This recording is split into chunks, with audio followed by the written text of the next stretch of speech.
प्रदेश के युवा साथियों को जय जोहार। पिछले दिनों छत्तीसगढ़ में लोक सेवा आयोग की परीक्षा हुआ और बड़ा घोटाला सामने आया।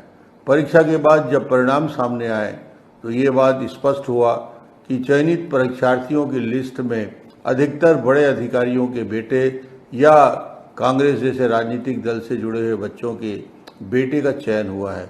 और ये अपने बलबूते पर नहीं, पैसे, धन बल और राजनीतिक समर्थन के बलबूते पर इस प्रकार का चयन हुआ है। अभी तक सरकार के भ्रष्टाचार के कारनामे शराब घोटाले, रेत घोटाले में हम लोग देखते आए हैं। उसके बाद चावल घोटाला हुआ, उसके बाद गांव-गांव में जिस प्रकार गौठान में घोटाला हुआ, तो ये घोटाले की श्रृंखला तो अलग है, मगर युवकों को जिस प्रकार छल किया गया और छल करके जिस प्रकार पीएससी के नतीजे को बदलने की साजिश हुई, इसके सबके विरोध में 19 जून को प्रदेश भर के युवा मुख्यमंत्री निवास का घेराव करेंगे।